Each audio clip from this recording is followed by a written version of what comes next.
Hi,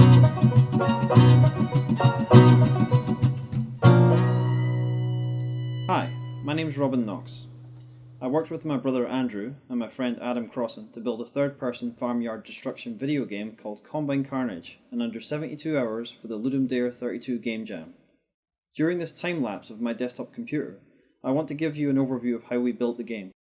The three of us agreed to have a call at 10 AM on the Saturday morning and chat about the theme that had been chosen for the game jam. In this case, it turned out to be an unconventional weapon. After a brief discussion, we decided that our best idea to fit the theme was to use a combine harvester as the unconventional weapon of a crazy farmer controlled by the player. We decided to use Unity for the game engine. None of us had any experience of Unity, so this was going to be a challenge. Luckily for us, Unity provides a default skybox, so no extra work was required on creating the background. At this point, I was trying to create a basic four-wheeled vehicle to roll around on a plane. The wheel collider built into Unity has a huge amount of settings for things like friction and suspension, which complicated things and cost us a bit of time. During this, Adam and my brother were having a meeting to discuss the concept image of what our combine harvester would look like. As the initial hours went by, I became increasingly frustrated by the Unity wheel collider. I finally got the little blocky car driving around and set to work adding bumps to the terrain. Little did I know that later on we would end up removing those bumps due to performance reasons.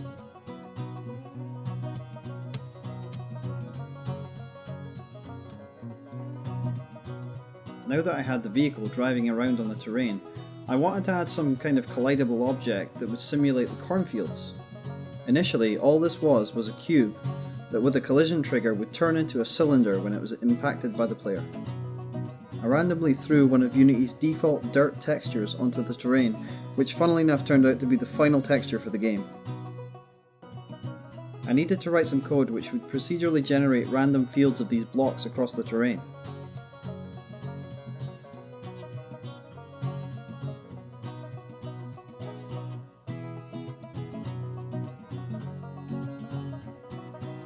Andrew had been modelling the combine harvester and Adam was making tweaks to it, such as separating the wheels and rotor blades into separate objects.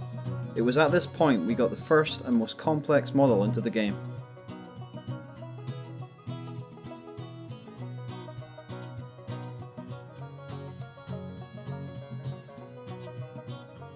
After a little bit of work, I managed to get the combine harvester model to replace our blocky car model.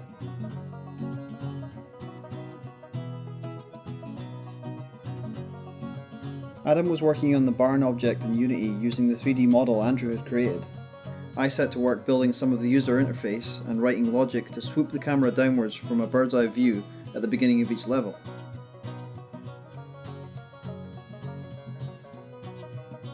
Andrew provided me with an engine sound for the combine harvester, which I put into the game and altered the pitch depending on the player idling or moving the harvester. And before we knew it, the first day was over.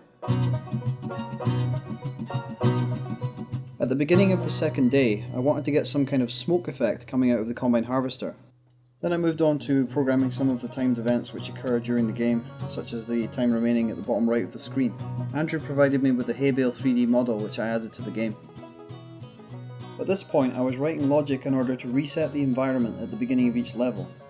I was also adding messages to the screen, such as showing the player's score when they run out of time.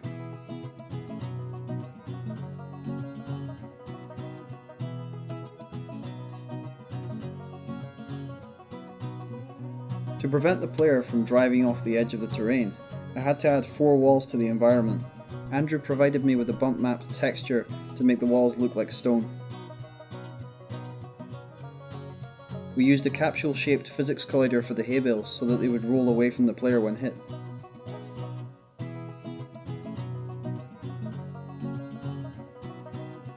I added some code to spin the rotor blades on the front of the combine harvester, and Andrew helped me decide on their speed.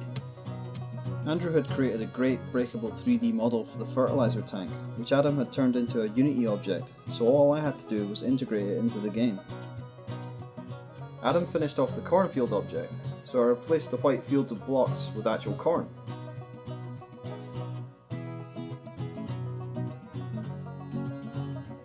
in order to add more of a farmyard atmosphere, I created a particle emitter to simulate dust covering the entire terrain. I wanted to take advantage of the built-in trees within Unity, so I wrote some code to dynamically place them throughout the terrain. I also added some low-lying grass across the entire terrain. Initially this was way too green, however Andrew helped me choose a much better tone.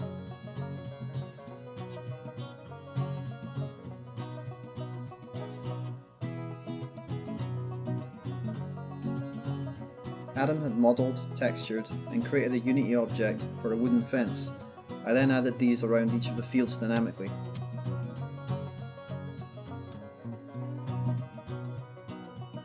We noticed that in the web exported version of the game, the cornfield texture wasn't visible.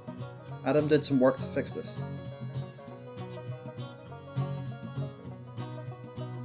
We added the barn into the game, and it was really starting to look more like an actual farmyard. Andrew provided me with music for starting a level, music during the game, and music for when the player runs out of time. I then wrote some code to play the music at the correct moments during the game.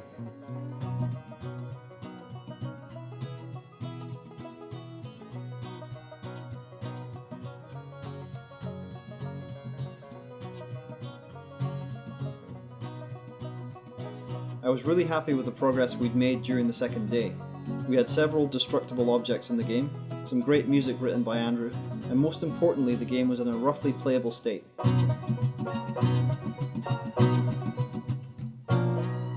The third day was about making performance optimizations to Combine Carnage and getting any last minute content into the game. We tried to read up on some ways to get more performance out of Unity, and I also had to improve the handling of the Combine Harvester, since it slowed down way too much on turning. Adam provided a great cow object, which would launch away from the harvester when hit. One of the ways we improved performance was to put collidable objects into different layers, so that some of the objects couldn't interact with each other. Andrew created lots of sound effects, mostly for different impacts, so I added these in for various collision events. Andrew also created a chicken coop with animated chickens. After a little bit of work, I managed to get the animation looping in Unity. For a reason we couldn't identify, almost every time the harvester hit a chicken coop, it would fly up into the air. In order to mitigate this, I put a limit on the physics body velocity for the harvester. Andrew gave me a model for a fuel canister, and we wanted a big explosion to occur when the player hit it. So I added a particle effect, a large explosive physics force, and an explosion sound provided by Andrew.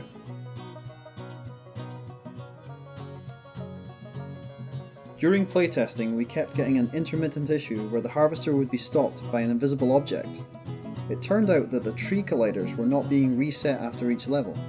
In the end, we ended up making the trees static on the terrain. Adam gave me a cool looking little farmer object to put in the cabin of the harvester. Adam provided me with a Unity package for the placeholder title screen. Meanwhile, Andrew had been doing impressions of a West Country farmer and provided me with all of the dialogue at almost the same time, so it was going to be a big job to get all of the dialogue interacting with the game in time. I ended up writing a voice controller script for the farmer with a lot of little rules. For example, he could only say one thing at a time, there was a 33% chance of him saying something if the harvester hit an object, and there was an 80% chance of him saying something unique about the object he hit. We all tried to fit as much playtesting as possible into the last few hours of the game jam. Andrew did a lot of work to improve the title screen placeholder, and a special thanks to Rowena Aitken for providing the illustration of the farmer on the title screen. After a final few tweaks to the game, our submission was done.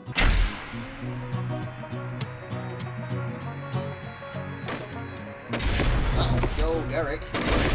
Aha! Thanks to both my team members, this was a great experience, and I hope you enjoy the game. This is my combine harvester, and I will be giving you the key.